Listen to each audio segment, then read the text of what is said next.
Bien, cette vidéo est une suite à la vidéo consacrée à la névrose obsessionnelle où j'avais présenté certains aspects développés par Freud au sujet de cette névrose. On va faire de même avec Lacan, cette fois-ci. On va prendre en compte seulement certains aspects soulignés par Lacan quand il reprend la pensée de Freud. Ces aspects sont fondamentalement deux. Le premier qui est le désir de l'obsessionnel est un désir impossible, et l'autre est le désir de l'obsessionnel est un désir de détruire, de destruction de l'autre. Ces deux aspects, on les voit, on les retrace facilement dans le contenu de la vidéo précédente. Souvenez-vous de cet exemple de cette personne qui veut se marier, et à chaque fois, il y a une idée récurrente, obsessionnelle, qui s'impose, qui est celle qui consiste à s'imaginer que quelque chose de grave, un accident grave puisse arriver au père.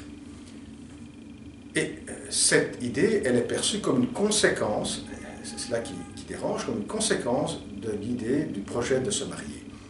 Cela amène le sujet à douter de ce choix, de ce projet, de réaliser ce projet, car si je me marie, alors il peut arriver quelque chose de grave, mon père peut mourir.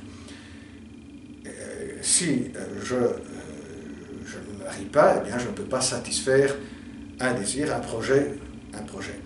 Cela me porte alors à douter, est-ce que je dois me marier ou est-ce que je ne dois pas me marier? Et chaque fois, je passe d'une envie, d'un désir à l'autre. Dans ce doute, eh bien, le désir se présente comme un désir impossible à réaliser. Voilà cette idée soulignée par Lacan de désir impossible de la part de l'obsessionnel.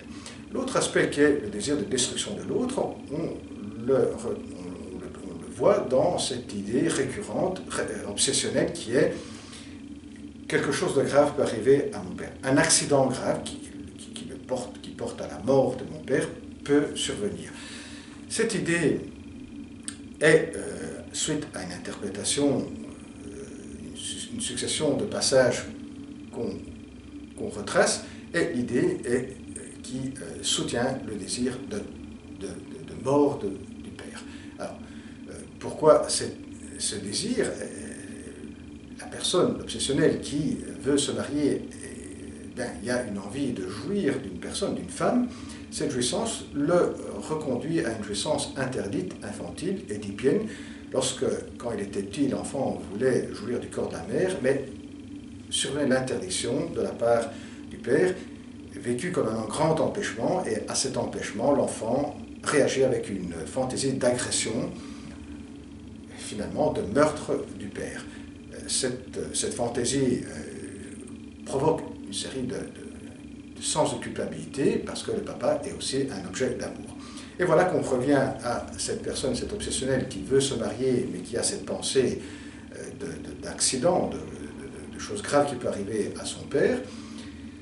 Cela se traduit par un désir de destruction, de meurtre du père, qui s'étend après à la destruction du grand autre de l'autre. À cela, il faut ajouter, comme disait Freud, la régression à la phase anale qui va compliquer terriblement le rapport au propre désir et au rapport à l'autre. De manière très, très synthétique, reprenons ce moment, cette régression à la phase anale. L'enfant, là, il doit apprendre la propreté, et donc ça veut dire qu'il doit apprendre à réprimer, à ne pas satisfaire une certaine jouissance, un certain plaisir lié à la phase anale, pour répondre à une demande de l'autre, une demande de la part du papa ou de la maman, de ceux qui prennent soin de lui, qui est une demande de propreté. Et à cela, l'enfant doit apprendre à retenir les excréments, donc à ne pas satisfaire certains plaisirs liés à la phase anale, comme on disait. Alors, comment est-ce que l'enfant va réagir, l'enfant qui va devenir ensuite un obsessionnel? C'est qu'il va se retrouver à des moments où il va bien donc satisfaire cette demande, à des moments où il ne veut pas satisfaire cette demande, il ne veut pas céder à cette demande. Quand il ne cède pas à cette demande, il voit bien comment réagissent les parents, la mère, le père. Il voit dans le regard, dans l'expression du visage du père ou de la mère une certaine souffrance.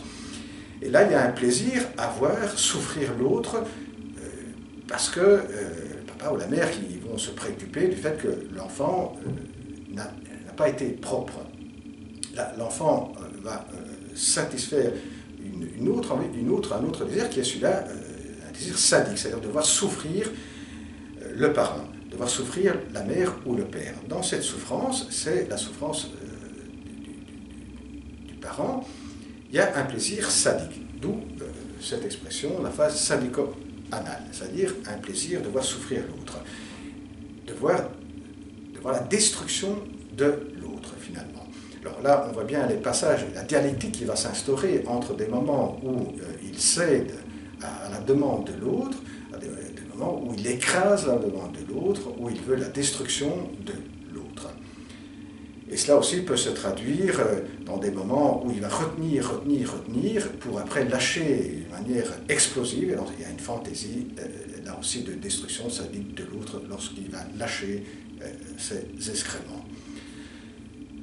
Et cette dialectique va se reproposer quand il va grandir et va se construire une structure obsessionnelle. Là, on va voir ces deux moments, dans le premier moment, dans un moment où il cède à la demande de l'autre, où il va rechercher même la permission, l'autorisation de l'autre pour ce qu'il doit faire, mais dans cela, il voit aussi un empêchement. C'est comme si l'autre, en recherchant dans un premier temps la permission, il voit aussi dans cette permission un empêchement de réaliser son propre désir. Alors là, surgit après cette envie de détruire l'autre qui lui empêche de satisfaire son propre désir. Et on voit bien une dialectique très compliquée qui se met en route, que pour l'analyser dans les détails, il faudrait consacrer d'autres vidéos. Eh bien voilà, à la prochaine vidéo. Au revoir.